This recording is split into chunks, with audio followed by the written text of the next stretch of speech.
Magandang araw sa inyong lahat mga ka-spooky, at ngayon ay isang panibagong kwento na naman ang ating inanarate. Ang pamagat nito ay The Haunted, kaya pakinggan ninyo at simulan na natin ang kwento. Naglalakad sina Jennifer at Marian sa ilalim ng malaki at bilog na buwan. Kulay orange ito at animoy napakalapit nito para abutin.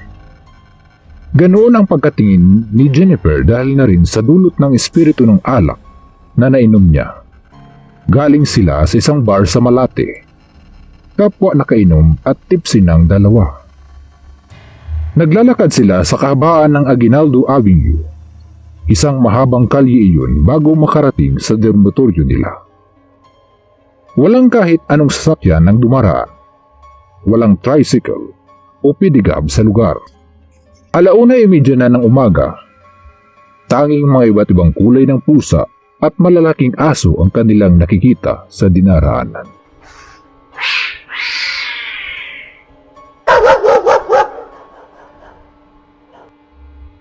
Mariin ang matalim ng tingin sa kanila ng malaking itim na aso. Umalulong ito ng malakas. Natakot si Marian. Hindi kaya bangagats ang asong yan para kasing ang sama ng tingin sa atin? Worried na sabi ni Marian. Baka kagatin tayo. Ano ka ba naman? Kailan ka pa natakot sa aso? Mas malaki ka pa rin naman sa kanila. Kapag kinagat ka, kagatin mo din. Tawa si Jennifer. Tuso at sutil si Jennifer. Outgoing ito, sosyalera at spoiled brat. Taliwas ito sa ugali ni Marian. Submissive, soft-spoken at conservative. First time niyang isinama sa bar si Marian. First time nitong uminom ng alak at umagahin ng uwi. Kung hindi lang marahil sa pagbablackmail niya sa kaibigan, ay hindi siya pagbibigyan nito. Nakikipag-boyfriend na kasi si Marian at iyon ang lihim nito na hawak niya. 17 pa lang siya. First year college.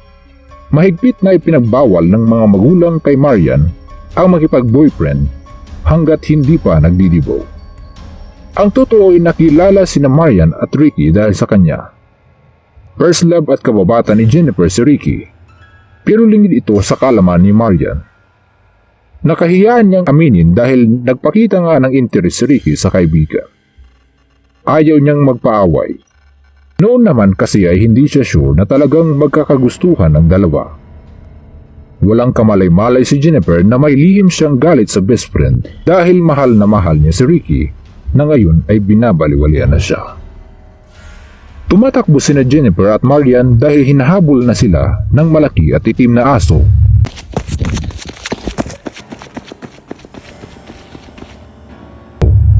Na kanina lang ay nadaanan nila. Kumaripas sila ng takbo. Dinamba si Marian ng aso at kinagat sa leeg. Nagtitili ito. Humingi ng saklulo, pero nanatiling nakatayo si Jennifer. Pinagmasdan lang ang kaibigan habang sakmal-sakmal ng aso sa leeg. Napabalikwas ng bangon si Jennifer. Nanaginip siya. Hindi. Mas tamang binangungot siya. Muling napanaginipan ni Jennifer na hinahabol sila ni Marian ng malaking aso at sinakmal ang liig ng kaibigan. Napasulyap si Jennifer sa relo, eksaktong 1:30 na ng umaga. Nagtayuan ang balahibo niya sa katawan. Pilit ibinawaglit sa kanyang isip ang laman ng panaginip. Bumangon siya at nagtungo sa baton sa loob ng kanyang silid. Tumungo siya at naghilamos sa laboratory para magising ang kanyang diwa. Pagagat ng kanyang mukha, ay nakita niya si Marian sa salamin. Nakatayo ito sa likuran. Mahaba ang buhok, maputla ang mga labi, matalim ang mapupulang mga matang nakapako sa kanya. Galit na galit. Napatilit ng malakas si Jennifer. Nagising ang mga magulang niya sa kabilang silid. What happened, darling? Tanong ng mami niya Another one of my nightmares, Ma'am. Hindi niya ako pinatatahimik. Sabi niya sa ina habang kinakalma ang sarili. Baka magkaroon na naman ng nervous breakdown ng anak natin. Bali ng mami niya sa kanyang ama. I don't get it. Ano ba ang dahilan para parasahan ka ng ganito ni Marian? Napapailing ni Mr. Salvador. Napahagulhol ng iyak si Jennifer. It's almost a year at hindi pa rin siya tuluyang nakaka-recover. Anang ina niya.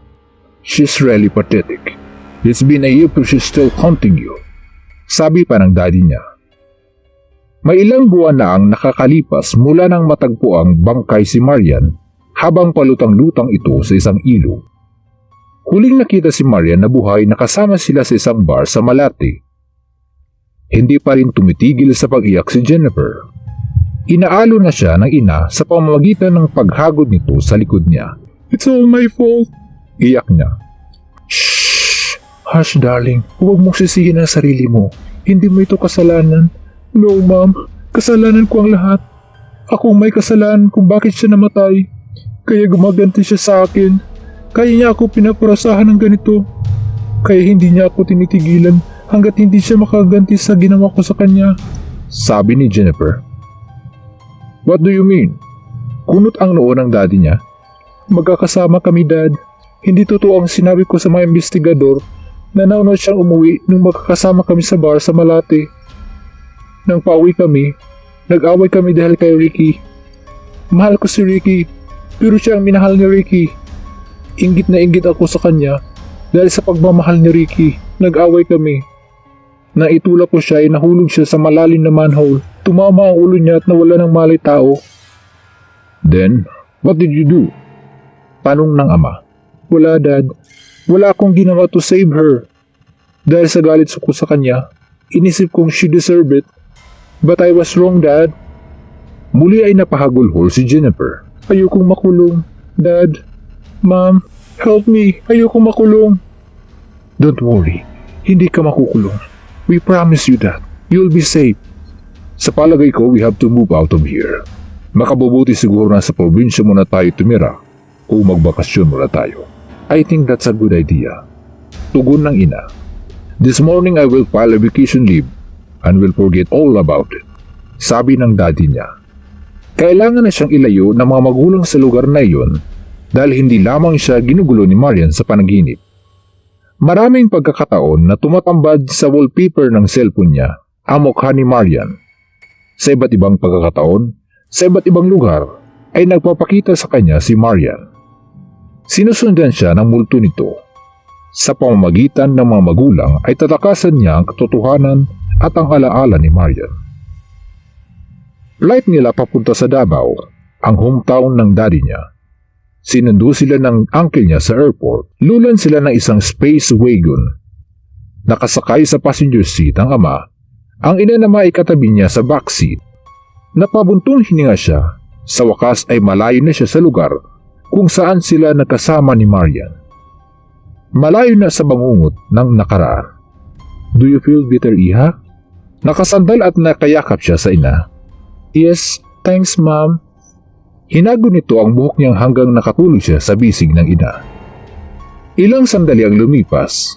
Isang malakas na lagitgit ng tinapakang preno ang nagpagising sa kanya. Pupungas-pungas siyang naglilat ng mga mata. Ano yun, Ma'am? Umahon siya mula sa pagkatulog sa kandungan ng ina at hinarap niya ito na nooy nakadantay ang kaliwang kamay sa likuran niya. Pagbaling niya sa nakaakbay sa kanya, si Marian pala. Maraming salamat po sa inyong pakikinig mga ka-Spooky. Kung nag-enjoy kayo, kindly like, subscribe, and click the notification bell para updated kayo sa mga kwento na aming i-upload soon. At kung gusto niyong magpadala ng mga nakakatakot na mga stories, ay mag-email lang kayo sa aming email na nakikita niyo sa inyong mga screen. Maraming salamat.